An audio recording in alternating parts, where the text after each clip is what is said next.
Cam. Thank you so much for joining us this Saturday morning for the Great Rivers Biennial Application Workshop. We're here to gain insight into the application process and hear some really helpful tips on how to submit a competitive application. Today's presentation will be given by Brigid Flynn, who is co-founder of Midwest Artist Project Services. MAPS is a really wonderful organization based here in St. Louis that supports artists in the region with different types of resources. And Brigid is going to tell us more about what MAPS does in her presentation. With that, I'd like to thank Brigid for putting together such a comprehensive presentation and for sharing with us for, I think, the fourth time across a number of biennial cycles.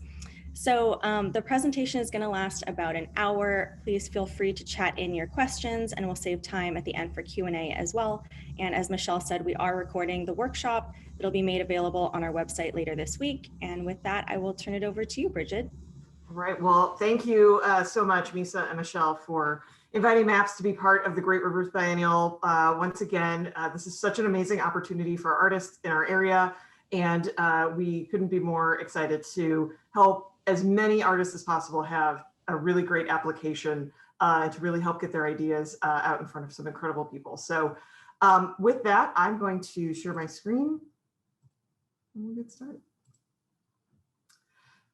So as Misa said, I am the co-founder of Midwest Artist Project Services, or MAPS, along with Liz Dykman, and we're very happy to have Misa as part of our board, and we have a wonderful group of volunteers who are all arts administrative professionals and artists themselves who are interested in offering artist consultations, professional development, education, and fiscal sponsorship, and we've been doing all that since 2012. I definitely recognize some names and faces here today who've taken advantage of our services.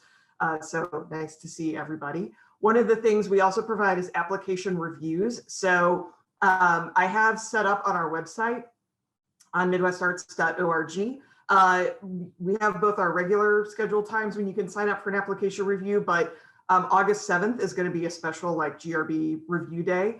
So if you are interested in having another set of eyes on your application before you submit, you can sign up for a time slot with someone from MAPS and get a second opinion. It's $15. We think that's low cost, but if paying that is an issue for you, let us know. Just a quick aside, we also have a fiscal sponsorship program. If you're not familiar with what that is, it's not a grant, but it allows you to apply for grants for your projects. We recently switched to a rolling deadline. So we used to only have a once a year annual deadline, but we recently switched to an every other month deadline. So if you have an idea for a project and you think you could do some fundraising for it and make it happen, you might consider fiscal sponsorship. And there's lots more information about that on our website. So before we get into the presentation today, I'm just curious if you wouldn't mind putting in the chat what you would say your primary discipline is, if you're a painter, sculptor, video, 3D, 2D. I'm just interested to see what the makeup of the room is. Let's see, we got printing, printmaking, of course. I always forget to say printmaking, even though I know so many printmakers. Awesome, awesome.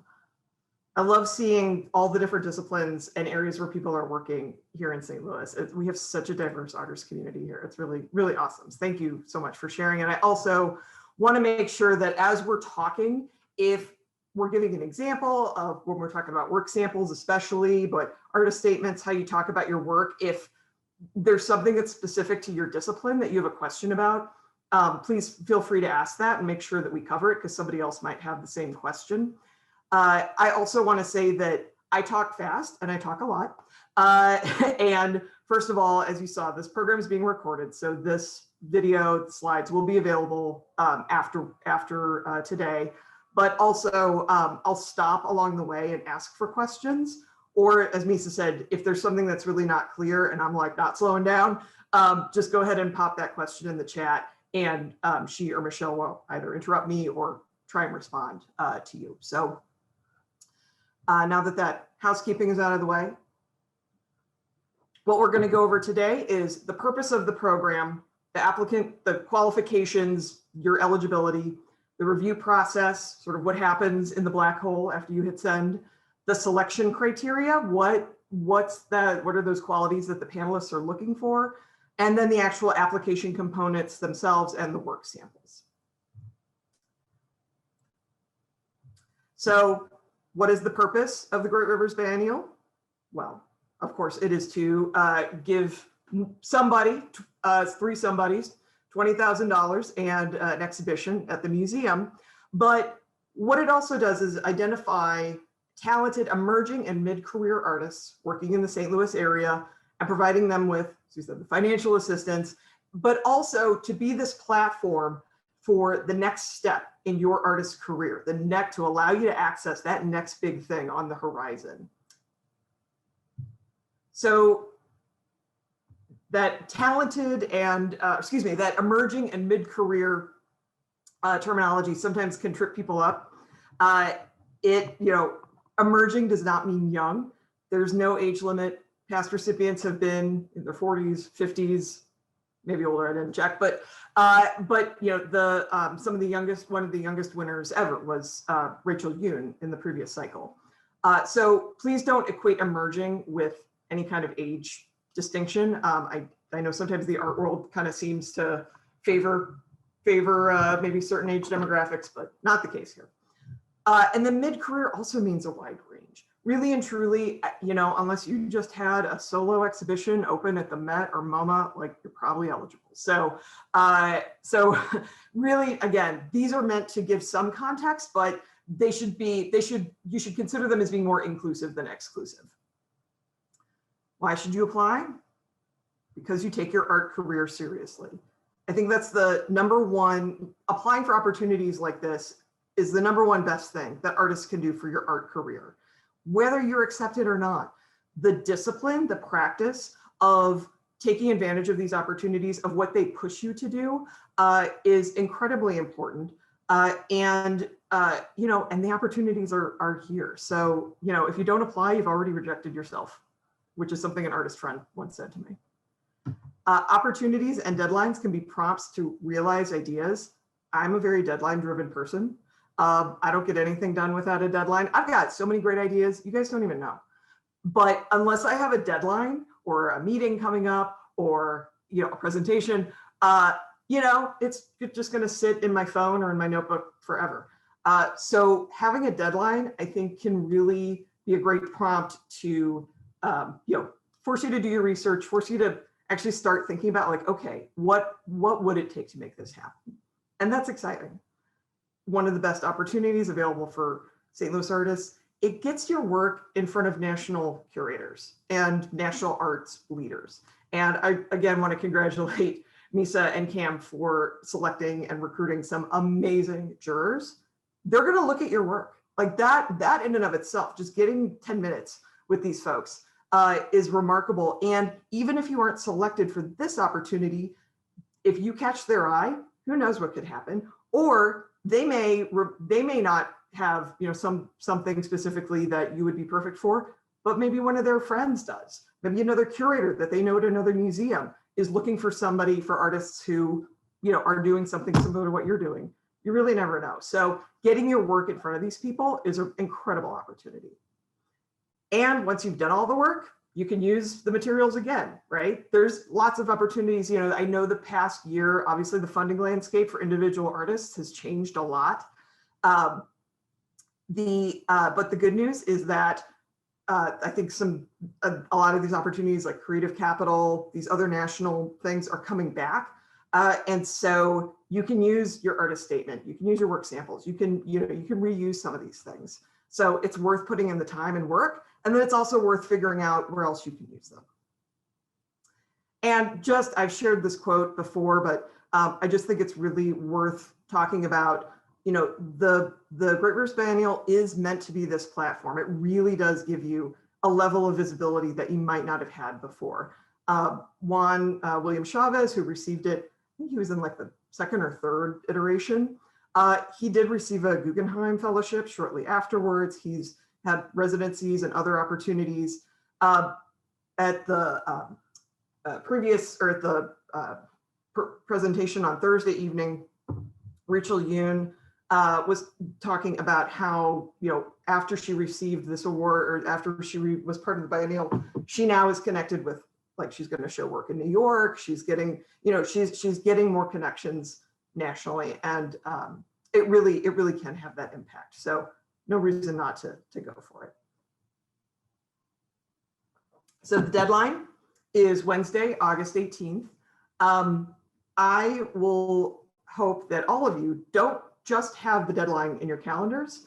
Like I said, I'm a deadline driven person, but that sometimes also means that I need to also make sure that I have a deadline for my deadline. So don't just write, GRB deadline, August 18th. A week before, August 10th, write a note, deadline in 1 week. 2 weeks before, deadline in 2 weeks. It's the 2 days before the deadline is not the best time to realize that you need like a different photograph of something, right? Or that you need, to rethink some aspect of your proposal. So make sure that you are giving yourself enough time to work on your application. So after the deadline, just the other dates for the process is that the 10 semifinalists will be chosen by September 24th. So you'll probably know around then when, how things are going. Studio visits will happen between October 4th and 17th. And if you're selected, you really, really need to be in St. Louis during that time. So, don't plan any big out-of-town adventures if you can avoid it. Winners announced at the end of October, and then the exhibition itself is on view next fall. Just to revisit the eligibility, because questions always seem to come up around this. So you see the media up there. They tend to be, what we would consider visual art media, right? Not playwriting or screenwriting. The applicant has to reside in the metro area. If you feel like you're on a borderline or something, that's kind of a question for the CAM staff. Again, I think the inclination is to be more inclusive than exclusive, but that's going to have to be up to them. And then the artist must have lived in the St. Louis area for at least 1 year prior to the application deadline. So residency from August of last year until now, and then, planning to be here through the production period. So a surprising number of people, there always seems to be someone who asks, like, well, I'm applying to graduate school in Iowa, and if I get it, then I won't be here. Like, take that into consideration, that if you know you're not going to be here, as to how much like work you want to put into this opportunity, if you might not be here to take advantage of it.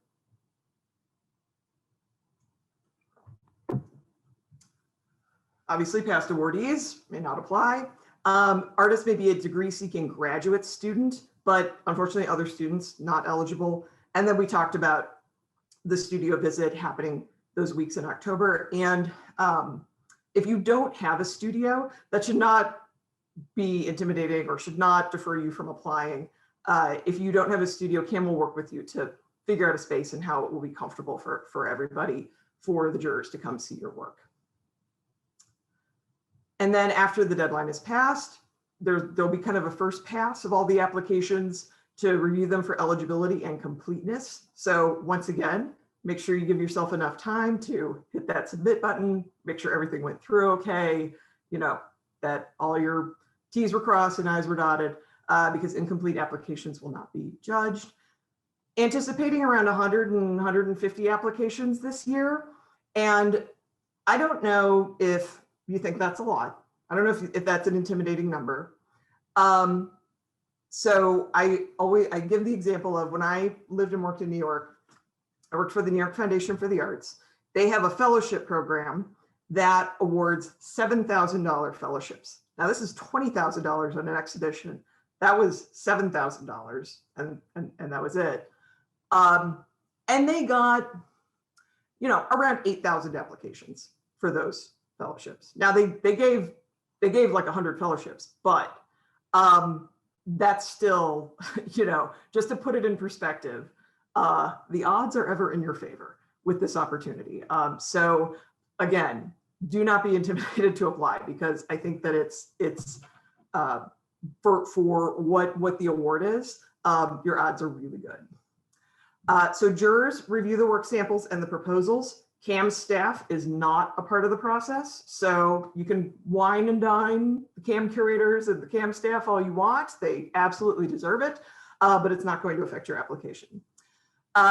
Everything is reviewed and rated electronically. That I feel like I need to say that less and less every year, but sometimes someone might still think they can show up with a paper envelope and make a difference.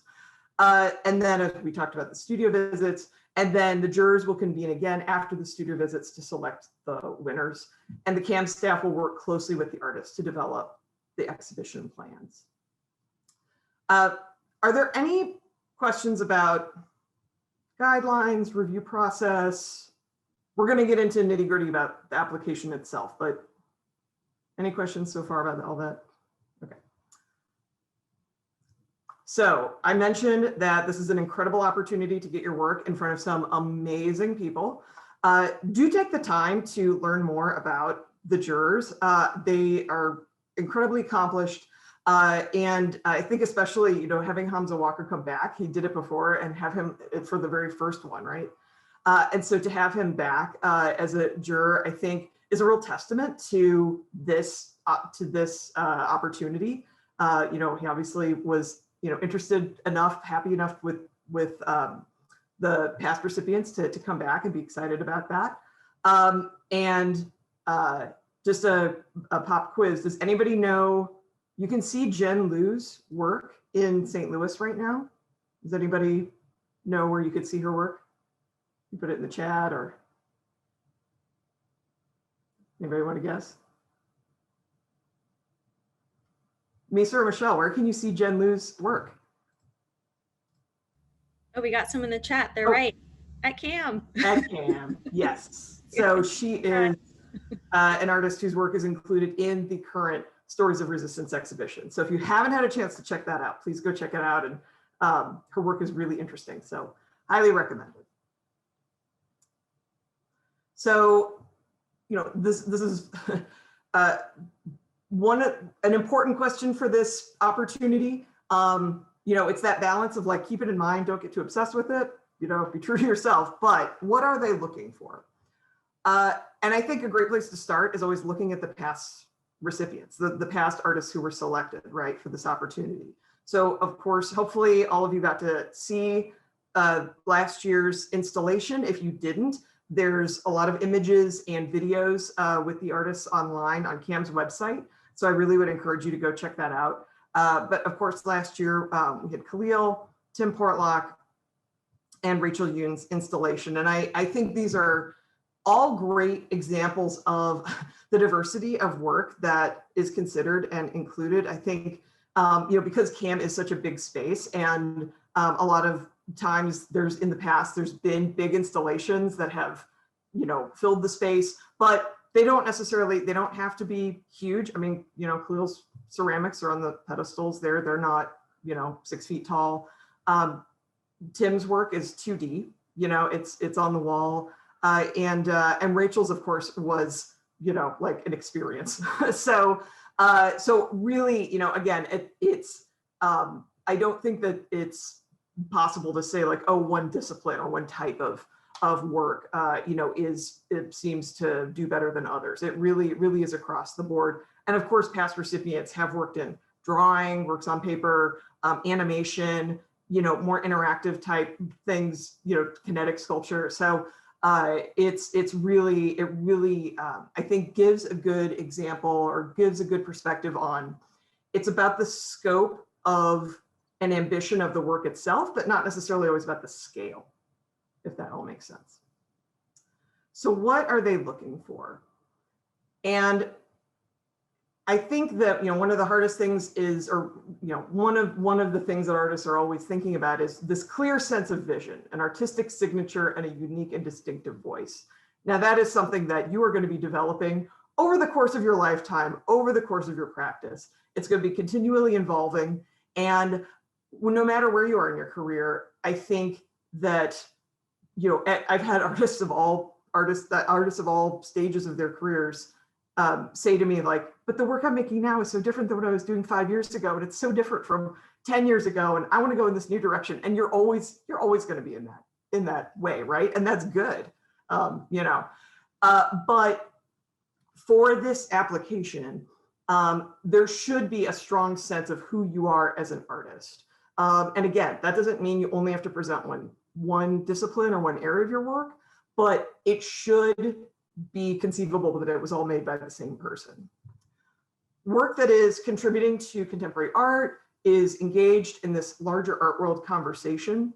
And that doesn't mean that your work needs to be like reacting to something or reacting to something political or reacting to other things going on in the art world, but that you have an awareness of the types of work, the quality of work that is being shown around the world. And we'll talk about some of the resources and places you can, get a sense of or learn more about what's going on in contemporary art. Work that shows an intellectual approach, it's that, is kind of greater than the sum of its parts, that has a little, some there, right? And that's not to say that technical skill isn't important, but, work that you can talk about for more than 10 minutes, right? And then finally, the overall professionalism of your application, right? That you took the time to, curate your work samples well. We're going to talk about that. That you have, very clear and concise writing, that you took the time to write a very compelling application. And as we all know, it takes a lot longer to write 500 compelling words than 5,000 words, right? And that the proposal feels specific to CAM and the GRB. And we'll talk about that when we talk about the concept of the exhibition proposal. There we go. So this is a little bit of a summary of the previous slide, but a question that when we're doing the application reviews that we get asked a lot is like, well, what's the most important part of the application? Or what's the most important, thing with the GRB? And I mean, it really is a balance and a mix of a lot of things. And I think that one thing, to keep in mind is to focus on the things that you can control. And, for the things that you don't have any control over, just doing your best, and to a certain extent, kind of not worrying about those. You can have an incredibly compelling application, your work can be great, but maybe it's just not the day that it's registering with the jurors, but you'll have those materials ready for the next opportunity. And you've gone through that process in development as an artist in putting your materials together. So we talked about, thinking about, does your work kind of fit in with this world of contemporary art? And if you, aren't keeping up with what's going on in contemporary art, there's lots and lots of resources out there. And of course, one of the best things you can do is get out there for places that, are open. I know things are kind of in flux right now as far as walking into public spaces, but we have a wealth of venues and places to see incredible contemporary art here in St. Louis, work being made locally, work being made nationally and globally, all kinds of places to go. And of course, in the past year, a lot of the art fairs, biennials, the triennials, I think Prospect New Orleans is coming up. Like a lot of these things have gone more online in the past year, which has been an incredible opportunity to see what the latest contemporary work that's being produced is looking like, what artists are responding to. So it's, it can take up a Saturday for sure. But I do think it's one of those, it's research, right? It's research for your third job of being an artist. So we're going to talk more detailed about the individual application components. Your artist statement describes describing your artistic practice in 500 words. We're going to talk about that. Your proposal itself, work samples, including any image credits or short descriptions, and your CV. So there's really just 4 components to the application. And I think that I'm so grateful that this application is not burdensome. You don't have to submit a budget. You don't have to do a lot of those oh, how will you know if this project has been a success? You know, I mean, like there, you know, you really don't have to get into the weeds of that. At the same time, it's kind of terrifying because it is so open and it is so free. And so you have to do a lot of the work of thinking about what you want to say to get your vision across. So I know that a lot of you on this call probably already have an artist statement, but there may be some folks who don't, or there may be some folks who maybe need to give it a little brush up if you haven't gotten it out of your computer files in a couple of years. So I do want to talk about quickly a couple of tips for artist statements, and I'll show some examples. So your artist statement, brief description of your work, provides the reader with information about your sources, ideas, process. Should be about 2 to 3 paragraphs. For this opportunity, you only have 500 words. You know, I think we've had the experience of walking into a gallery, someone hands you the stapled packet of stuff about the show, the current installation that has the artist statement in there, and you're like, what is this artist statement that's like 2 pages long? And if anybody, you know, actually takes the time to read the super long ones, let me know. But I think most of us were probably kind of good after about 500 words. So think about, you know, like I said, right, pare back. It informs the viewer about your work, but it doesn't need to describe or replicate the work. And some people think an artist statement needs to be like, I make work out of these materials and I work in my garage and I do this and this. And it should be, what do you want the viewer to know about your work that they might not get just by looking at it? It's also not your biography. So, you know, be selective about biographic or identity-based details. They should only be in there in so much as they inform the viewer about your work or help the viewer have a better understanding of your work.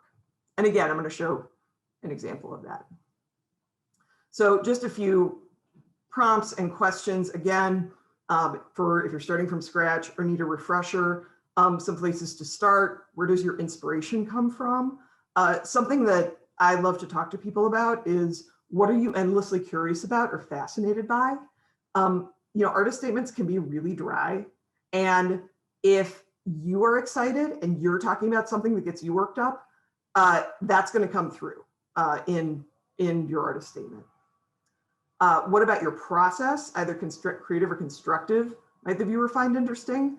I feel like artists often undersell or underestimate how interesting other people are going to find their creative process, whether it's literally the process of constructing or making, or how you do your research, or how you get your ideas. That's almost always really interesting, and it is worth including. If you work with any materials that are especially meaningful, I think that's always good to include. And then where does the current body of work fit in with your overall development as an artist? So it's not, your artist statement does not need to answer all of these. These are just some suggested prompts to get things going. And just a few practical details. An effective statement welcomes people to your art and doesn't presume any knowledge on their part of what they're bringing to the table. Make I statements rather than you statements. Maybe some of us have heard that in therapy. I don't know, I'll speak for myself, but really you should be talking about what your art does for you or what you're trying to do, not what it does to viewers. The strength and beauty of the English language is in our verbs. I think we have wonderful verbs. Sorry, Germans, but we have wonderful verbs. And so, you know, get out your thesaurus, you know, without getting too like, arcane, but an artist statement or really any piece of writing is just going to come alive if you can use really effective verbs. So take the time to think about, like, what are you doing? How can you get there? How can you get that sense of action and excitement across to the reader? Do not make sweeping generalizations about the world and its inhabitants. Again, I've seen many artist statements that begin with like, well, first of all, you know, since the dawn of time, right? Like the old high school essay beginning, like, since the dawn of time, man has da-da-da. You know, everyone's experience is different. So review your artist statement or have someone else review it, and watch out for any kind of generalizing comments. And again, you should be talking about your work, not the world. And then if you have, if you're stuck or need help getting out of your head, a studio visit with a friend or family member who is not an artist can be really helpful. Invite someone to come look at your work, to respond to it, listen to the questions that they ask, listen to yourself, right? I mean, we've all had that experience of you're trying to write something and you're just not getting anywhere, and you start to talk to somebody else about it and you hear yourself say the thing that you were trying to write for 20 minutes. So I think having that interaction with somebody else can be really helpful. And then finally, give too little, not too much. There's a famous quote that has been ascribed to various historical figures over the years, but I think it gets ascribed to like Pascal now. But basically, he wrote a letter to a friend, and it was multi-page letter. And at the top of it, after he was done, he had added a note that said, "I'm sorry this letter is so long. I didn't have time to write a shorter one." So you're going to be doing some editing, and give yourself time to do editing. I want to make sure before we go on, I see some comments in the chat. I want to make sure that I wasn't missing any questions. So I wanted to share a couple of sample artist statements, and I highlighted, I'm not going to read this whole thing, but I highlighted the sentences that I thought were really effective. And so I'll show you who this artist is in a moment, but I love that this artist starts with, "I'm fascinated by things that unsettle and reveal social hierarchies of power that are often invisibly in place." That is so intriguing. She's talking about like this, I make art because I am driven by this fascination that I have with these systems, and that encourages you to read more and to find out more. I will say that I don't know who George Solmanzar is. Like, I don't know who those people are, but she kind of explains it and gives some more context. So even though I don't know who they are, I still kind of can get what she's saying.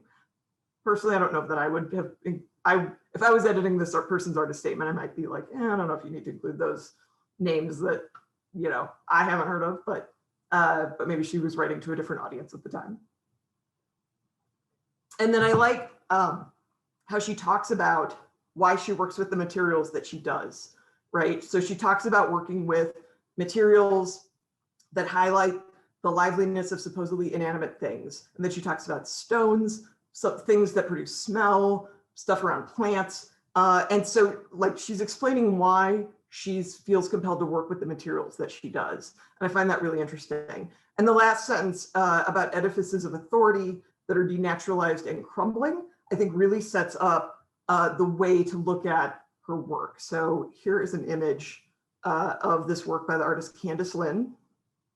And once again, you can see work by Candice Lynn in Stories of Resistance at the Contemporary Art Museum. So her work in the installation looks different than this, but I think you would probably be able to pick it out. Having read her artist statement, maybe seen this work, you'd probably be able to figure out which one is hers because you know what she's interested in. So actually, maybe that'll be a good test.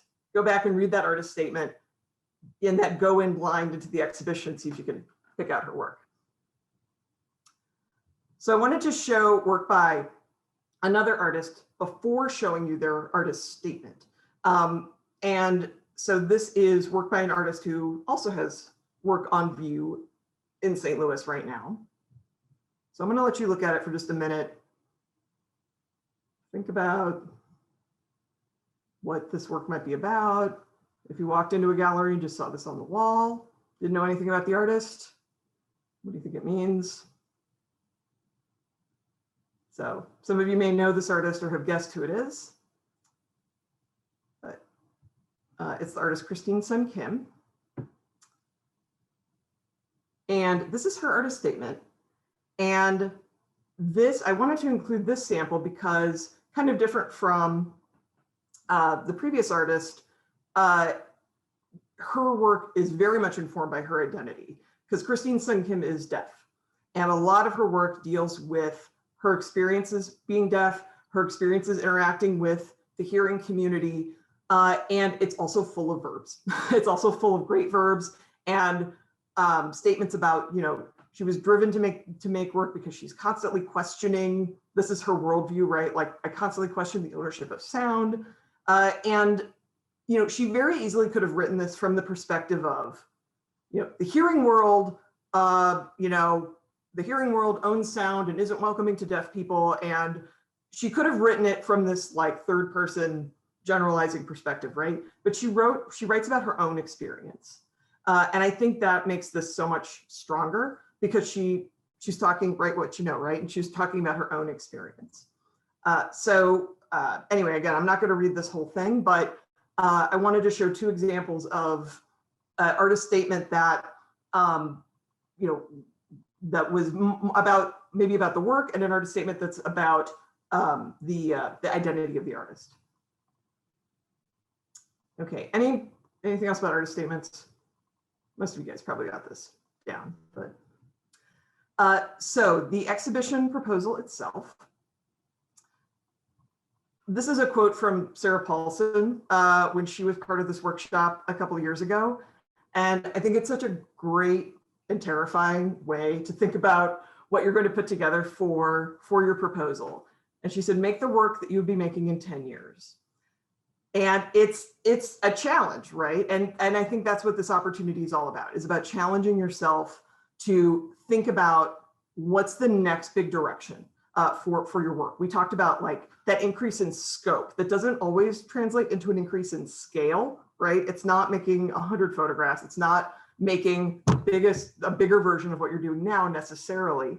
But it's about how can you deepen your practice and go even bigger. And I think that's at the heart of it. Like that's what I think the jurors are going to be excited about. So these are not like, you don't have to answer again. These are all just kind of prompts and ways to think about things to get your writing going. So hopefully some of these bullets will resonate with you and maybe get you started with how to put into words some of these things that you're thinking about. But I do recommend starting your proposal with your elevator speech, but it's probably going to be the last part of the essay that you write. So write everything else and then go back and try and put it into one sentence.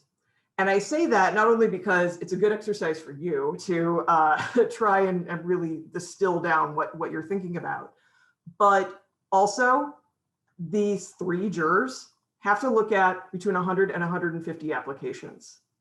And if the core of what you're proposing is buried in the middle of the 500 words or is at the bottom, if they're trying to remember, oh, what was the one with the Ferris wheel or, you know, whatever, you know, you want them to be able to like find it quickly for it to stick in their head. I mean, we all know like a great short story or a great novel begins with that killer first line, right? So put something in the active voice and make it your first sentence, right out of the gate. You know, again, kind of as we talked about with your artist statement, what ideas or experiences are going to be informing your project? Have you done a lot of research in this area, or is it something where you have an expertise and you want to explore more? What will the viewer experience be like? And not necessarily from viewers are going to have their minds blown and their worldview transformed, but I think you can talk about literally when the viewers walk in the gallery, what are they going to see, right? How is the project specific to CAM and the Great Rivers Biennial? You know, we'll kind of talk about that. We'll kind of talk about that in the next slide. And then how will the project spur the creation of new work for you? You know, how, like something an artist said to me once when we were talking about applications, and she had gotten this advice from a professor, and he had said to her, whenever you're applying for something, for an opportunity, you need to be able to answer the questions, why you, why me, why now? You should be really confident in answering all three of those questions. Why you, why me, why now? And think about that as you're putting this together, as you're making your compelling case. Like I said, you know, you don't have to submit a budget or a timeline with this opportunity. And I think that is a testament to the fact that this is more about selling your vision than a detailed explanation. The idea, the concept, an intriguing concept is more important than showing that you've figured out the lumber is going to cost this much, and and frankly, for a lot of people, what's originally in the proposal, it's pretty different than what the final project ends up being, but the ideas are consistent. So, between now and next year, like, this project is probably going to continue to evolve, but that's why having that compelling vision is so important from the outset. Again, just some more writing prompts to get you started. Again, you do not have to answer all these, but if you're having trouble, where do you dig in? A great place to start is, if included in the Great Rivers Biennial, I will do this. And I say that again because sometimes people are very afraid of the active voice or the determining statement. And, well, I would do this, or I could, or I might. Say what you're going to do, right? Put it out there. What are you interested in as an artist? Again, how could you expand the scope of ideas? And then how does the project fit the ambition indicated by this $20,000 award? And, you don't have to propose something that's going to spend every penny of $20,000. But I would say, again, in talking with people about their applications, one of the hardest things I think for artists to do, and for anybody to do, is to think bigger than your garage or your studio, right? And how can you, expand your ambition? Or is this what you're proposing sort of big enough? So, I mean, there's always going to be some outliers that it's like, okay, well, maybe that's a little bit too much, but I think it's harder to scale up than to scale back. And then how does your project fit the CAM gallery space? So hopefully you are very familiar with those spaces. And one piece of practicality is that the gallery floor plans are available on the website and with the application. You will ultimately not select what gallery you're in. The curators will do that, but you can propose something as conceived in one of the gallery spaces. And in fact, you can include a rendering of your proposed project as part of your work samples. So it does take up one of your 5 slots. But I know for sure that Lyndon Berrois, one of the past recipients, he did include like a rendering of his proposed project in the gallery space as part of what he submitted. So that's definitely possible. And then just a few more logistics, that the selected artists are responsible for production. So that is part of what the $20,000 is for. Again, you don't have to spend it all on supplies and the actual production. You should certainly pay yourself. But the artist is responsible for like assembling the materials, putting them together, whatever your project is. But CAM will assist with shipping and getting the work to the museum and the installation. So you don't have to worry about like hiring an install crew or renting a truck or something like that. Any other questions about the application proposal? Yeah, Brigid, I do. Hi. Hi. I just had a question. Does it hurt to not submit a rendering? I know you said it was an option, but I just wanted to be clear that it doesn't hurt if you don't. Oh, most people don't. Okay. Yeah, Thank most you. people, yeah. Thanks. All right, any other questions about the proposal itself? I know I'm kind of flying through here. Okay. So again, many of you may already have your artist CV ready to go, but just a quick refresher for those of you who may be encountering the idea of an artist CV that's different from your professional resume for the first time. The first thing is that it does not have to be long. And any application that asks for you to upload your CV, it does not have to be long. And it is almost never the criteria for whether you will or will not get an award on its own. So that should never prevent you from applying for something. If your CV is half a page, it's fine. It's just to provide context for where you are in your art career for the jurors and for anyone who's going to be looking at your application. That said, it shouldn't be too long. So if you do have a lot of maybe you've been teaching or making work for decades, you should probably keep it concise and keep the most relevant information on there. And it should include your art career or information relevant to your work as an artist only. So again, this isn't your professional resume. It's, you know, it's pertinent to your work as an artist. So these are the types of things that would be included on your artist CV. If you want more details, the College Art Association has some really, really good templates on their website. If you do look at those, don't be intimidated because they tend to be really, really long and comprehensive. But it does give you, if you want just a model to start from and, you know, to fill in some blanks, it's a good place to start. So work samples. So you have 5 slots to upload your images or video or sound files. For video or sound files, you'll want to limit your submission to around 30 seconds and make sure to set your video or upload your video so that it begins right where you want the jurors to begin viewing. So if you are uploading a video, please don't make them like have to hunt for 2 minutes and 32 seconds where you want them to start. Just set it so that all they have to do is click on it. For uploading images, 300 DPI, 5 inches wide. This is all on the guidelines. And as someone who has been on the receiving end of these types of things, please, please, please label your images, like save them separately, you know, in a separate folder on your laptop with the naming convention that they ask for, because it is such a pain to have to figure out like which images go with which application if people have not labeled them correctly. And no composite images. So we'll show an example of what that means, but 1 image per slide. Select works that are no more than 5 years old, if possible. And I know that can be a heartbreaking moment sometimes for people because you really want to submit this really amazing killer drawing you made 15 years ago, but you know, this opportunity is all about what's the next phase in your art career. So it's really important to know where you are now. You know, and if you haven't been consistently making work within the past 5 years, you know, you might, I'm not going to tell you not to apply, but you might think about like maybe the opportunity that's best for you is something where you can, you know, get back into regularly making work, like a residency or something like that. Think about depth over breadth. So select works that show your best talents in one area.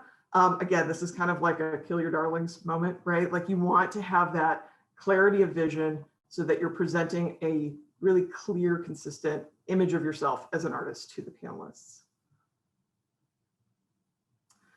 Probably don't need to say this to most of you, but the quality of work samples is of the utmost importance.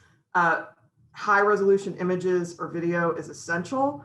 You know, my phone's a couple years old. I would not trust my phone to take the best quality image of artwork. I would find somebody with a camera or, you know, find a photographer to help me get good images. If you don't have those, you know, make sure things are against a neutral background and take several images to capture the color intensity or black-white contrast. And look, once you have your work samples together, if it's possible, I recommend trying to look at them on some different screens. You know, the jurors are going to be looking at these on their home personal laptops. You don't know the brightness intensity they've got them set to. You don't know, you know, like what's going on with their screen color contrast. And so I think it's good to like look at stuff on your phone, look at something on a laptop. If you can look at, you know, send it to a friend and say, hey, did these look okay to you? I think it's really good to really kind of do that play testing with your work samples, and especially for videos. Make sure that if you send a video to somebody, does this play okay on your device, or is it in some like WAV file and they don't have that player installed? And, you know, just make sure that it all looks okay. I see a lot of activity in the chat. Are there any questions that I've been kind of responding to most of them, but if anyone is unclear about the responses, just chime in. Okay. So. I wish I could turn off the notification, honestly, on Zoom, because I do find it kind of distracting. So just a few more tips. Make sure that it's capturing the depth of field to communicate your work. You may need to use more than one image in your work sample slots to show different angles or a detail. So if you want to show a big picture of an installation and then a detail, two work samples images. If it's interactive, I would recommend including an image of viewer participation so that we get a sense of what this project was. And then in your notes that go with the work samples, you may wish to include brief, like 1 or 2 sentences to help people understand what we're seeing in the video or in the image. And so this is a example of a composite image. So do not do this. Imagine a big red line through this. So this is what is meant by composite image. Misa, if you don't mind chiming in, because I do not remember the artist here. Yeah, this was at CAM. This is Stephanie Suhuko, and she did a big installation, obviously. And so that's the image on the top left. And then I included a bunch of smaller detail shots of the work, which really helps you to see it better. But we don't accept composites like this. And honestly, it is a little hard to see some of those details because it's just small. You know, they take up this tiny section of the image. So it's much more worth it to just use one of those details as its own work sample. Yeah. So we're talking a lot about work samples and how important they are. And I want to give you an example, or want to do a demonstration of how quickly the jurors are going to spend, or how much time they're going to spend looking at what you submit, and how quickly they're going to have to go through them. Because, you know, earlier I said between 100 and 150 applications expected, and that's great for you. But those 3 individuals still have to look at 100 to 150 applications that all have 5 work samples each. So they're literally going to be looking at, you know, 500 to 750 work samples, probably over the course of a weekend or maybe 2 weekends. So when you're thinking about what you're putting together, this is about how quickly they're going to be looking at them.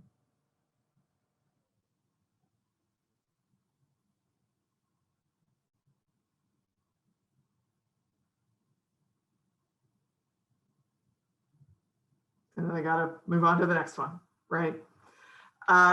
So now I used, you know, images from a very well-established artist there, but you know, that's why we're so emphasizing the importance of quality and the importance of curating these work samples so that they look like they're all from the same person. I want to share some another set of work samples from an artist in Chicago named Vesna Jovanovic. She's been practicing for a long time. She has one of the best art practices professionally that of almost anybody I know. She's really good about like getting out her newsletter, applying for opportunities. And she has a really, really great website that I would encourage you to check out. But I have put some of her work together, maybe to kind of show a little bit of like how even if you are an artist working in a lot of different disciplines, sometimes if you're not curating your work samples carefully, it might feel a little disruptive for a juror to go through.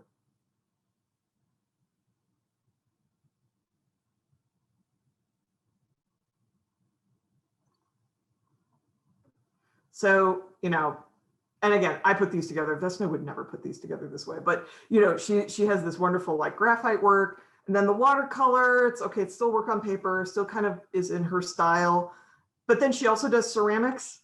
It's like feels. I mean, even though you know maybe you could say okay, the shapes look kind of like her other work, but it's you know, but you're like okay, is this the same person? And then this installation view, it's like really dark. This is not from her website, but it's like really dark and. You know, maybe not the best way to present her work. So that's why I say like, put your work samples together, send them to somebody else, go through them quickly, try and get inside the minds of these jurors and ask yourself like, am I presenting my work in the best way?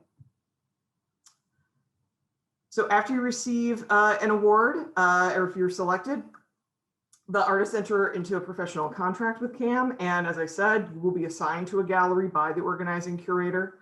But that said, the CAM staff and the curators will work with you really closely as your project develops. So it's not like you're not going to talk in between notification of the award and the day that the truck shows up. Like there's going to be a lot of collaboration. The artists have to make themselves available for follow-up studio visits. Again, this is after the award's been announced, as well as being part of all the PR, marketing, interviews, all those things that you can see, frankly, about the past recipients of the biennial. And then, of course, all the public programming, workshops, tours, all that kind of stuff. And very important, the $20,000 award is taxable income. So keep in mind when you're thinking about that, what you'll actually, the resources that you'll actually have to make your project feasible. And also make sure that you work with the professional regarding itemizing any expenses as part of your project, but you will have to report it on your taxes as taxable income. So just FYI.